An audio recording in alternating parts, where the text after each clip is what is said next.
మరి 2025-26 సంవత్సరంలో మన స్కూల్లో 10వ తరగతి చదివినటువంటి విద్యార్థులు సాధించిన విజయాలు మీకు అందరికీ తెలుసు. మొన్ననే వాళ్ళకి ఘనంగా సన్మానం కూడా చేసుకోవడం జరిగింది, సన్మాన సభ ఏర్పాటు చేసి.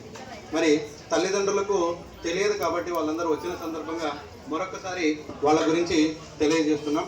2025-26 సంవత్సరంలో మొత్తం 86 మంది మన స్కూల్ నుంచి 10th క్లాస్కు అపియర్ కావడం జరిగింది. అందులో దాదాపుగా 14 మంది 500కు పైన మార్కులు సాధించడం జరిగింది. మన ఎమ్మిగనూరులో ఏ పాఠశాలలో కూడా 500కు పైన 14 మంది సాధించినటువంటి స్కూల్ లేదు. మన గవర్నమెంట్ స్కూల్లో మాత్రమే మన 10th క్లాస్ విద్యార్థులు 500కు పైగా దాదాపు 14 మంది మంచి మార్కులు సాధించడం జరిగింది. అందులో ఫస్ట్ ర్యాంక్ ఎం కృష్ణకుమార్ 576 మార్కులు. ఈ అబ్బాయి మన మండలంలోనే గవర్నమెంట్ స్కూల్లో సెకండ్ హైయెస్ట్ మార్క్స్, మన మండలంలోనే గవర్నమెంట్ స్కూల్లో సెకండ్ హైయెస్ట్ మార్క్స్ సాధించడం జరిగింది.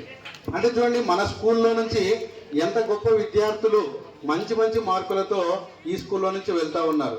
మరి ఇలాంటి స్కూల్లో ప్రతి ఒక్క తల్లిదండ్రులు కూడా ఆడపిల్లలు మగపిల్లలు అందరినీ కూడా చేర్పించాల్సిన అవసరం ఎంతైనా ఉంది. అలాగే మన స్కూల్లో దాదాపుగా 10th క్లాస్లో 550 అబోవే దాదాపు 5 మంది విద్యార్థులు వచ్చినారు.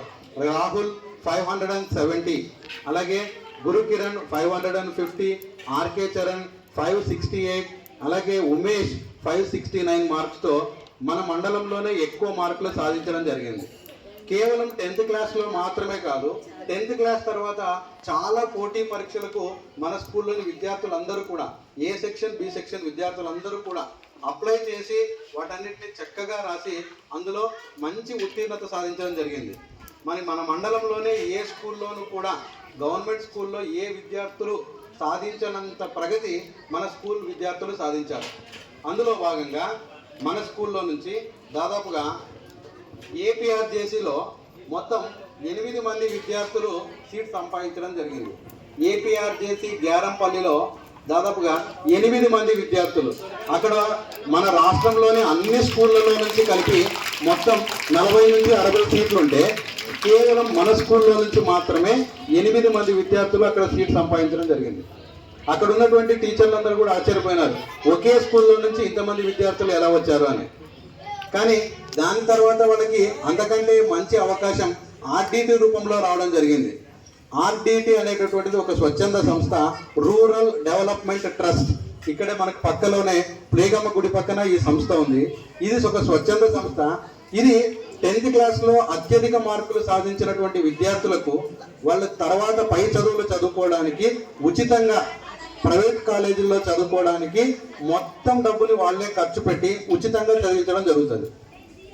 దానికి మన పిల్లలందరూ అప్లై చేసుకుంటే అందులో 3 పిల్లలకు 6 సంవత్సరాల ఫ్రీ ఎడ్యుకేషన్ స్కాలర్షిప్ వాళ్ళకు సెలెక్ట్ కావడం జరిగింది. ఈ 6 సంవత్సరాల ఫ్రీ స్కాలర్షిప్ అంటే ఏంటి అని అంటే 2 సంవత్సరాల ఇంటర్మీడియట్, 4 సంవత్సరాల ఇంజనీరింగ్ మొత్తం కూడా తల్లిదండ్రుల పిల్లలు ఒక్క రూపాయి కూడా ఖర్చు పెట్టకోకుండా ప్రైవేట్ కాలేజీల్లో ఎక్కడైనా మన ఆంధ్రప్రదేశ్లో ఎక్కడ చదివినా సరే వాళ్ళే మొత్తం డబ్బులు ఖర్చు పెట్టడం జరుగుతుంది. దీంట్లో భాగంగా 3 విద్యార్థులు కృష్ణకుమార్, రాహుల్ అండ్ ఉమేష్, వీళ్ళు 3 కూడా విజయవాడలో శ్రీ చైతన్య కాలేజీలో విత్ హాస్టల్ దాదాపుగా సంవత్సరానికి 2.5 లక్షల రూపాయలు ఉంటుంది మనకు ఫీజు. అదంతా కూడా ఆర్డిటి సంస్థ వాళ్ళే భరిస్తూ వాళ్ళే ఫీజు కట్టడం జరిగింది. దానికి 3 విద్యార్థులు మన స్కూల్లో నుంచే సెలెక్ట్ కావడం జరిగింది. అలాగే ఇంకొక 2 విద్యార్థులు ఈ సంవత్సరం కొత్తగా ఆర్డిటి వాళ్ళు ఈ స్కాలర్షిప్ కాకుండా ఇంకొకటి కూడా పెట్టారు, సెమీ స్కాలర్షిప్ అని. దీంట్లో భాగంగా ఎవరైతే ఇంకా కొంచెం తక్కువ మార్కులు వచ్చినాయో వాళ్ళకి సంవత్సరానికి 40,000 రూపాయలు ఇస్తారు. వాళ్ళు ఆ 40,000 రూపాయలు మనం